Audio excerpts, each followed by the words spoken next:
Welcome to the Daily Business and Finance Show.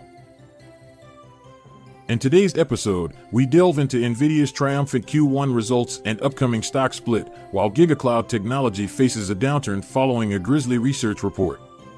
We'll explore the ripple effect of Nvidia earnings on the entire market and dissect VF Corporation's sales slump across brands. In financial policy news, Biden cancels $7.7 billion more in student debt for public service workers under the SAVE plan. We'll also discuss the sudden plunge in copper prices after record highs and Kinder Morgan's strategic acquisition of Texas oilfield assets for carbon capture tax play. Lastly, we touch on Pfizer and Moderna's discussions with HHS over an avian flu vaccine update. Stay tuned after this short ad break to learn more about these compelling stories.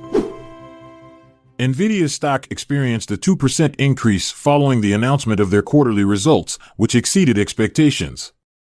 In addition, they revealed a 10-for-1 stock split. The semiconductor firm anticipates generating revenue of $28 billion in the second quarter of fiscal year 2025, outperforming analysts' prediction of $26.8 billion.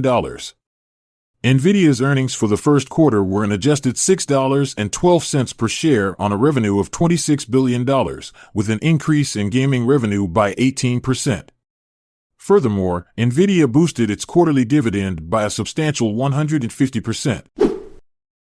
The stock of the Chinese e-commerce company, GigaCloud Technology, experienced an 11% drop after a negative report was published by Grizzly Research. The firm has not issued any response to these allegations as of now.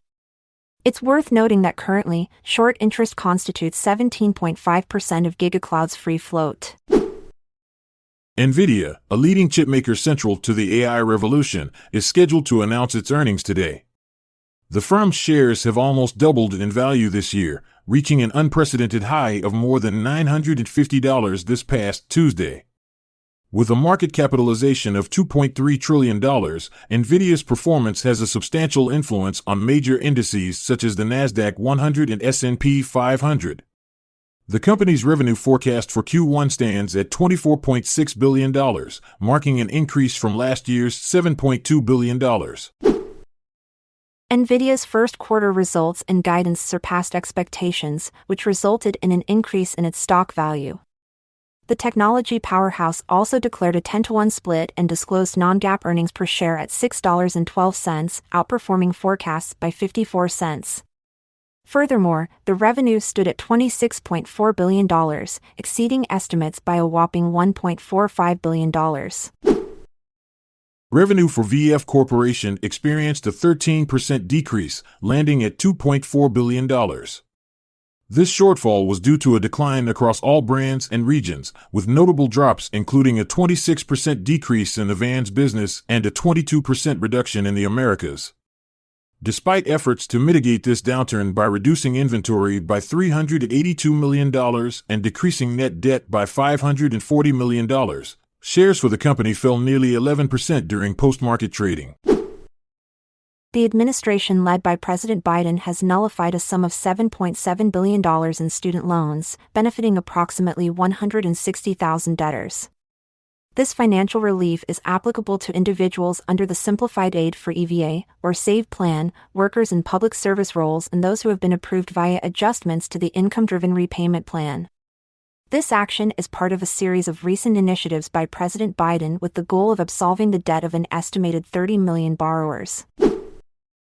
Shares in Freeport-McMoRan and Southern Copper experienced a decline, dropping by 5.2% and 6.6% respectively. This occurred as copper prices saw their most significant single-day fall for the current year. However, despite this decrease, copper continues to show an overall increase of nearly 22% since the start of the year. Market analysts suggest that this upward trend is due to concerns over long-term supply coupled with increasing demand. However, they also caution about potential market oversupply. Kinder Morgan has acquired oil and gas properties in the Permian Basin with a transaction value of approximately $100 million. The company's strategy is to leverage U.S. carbon capture incentives to boost production levels. The purchase encompasses 265 wells and more than 11,000 acres of land that hold potential for enhanced oil recovery operations. In addition, Kinder Morgan plans to divest some of its older oil fields in order to concentrate on properties with higher potential. Pfizer and Moderna are currently engaging in talks with the U.S. government to create mRNA-based vaccines to combat the H5N1 virus, also known as avian flu.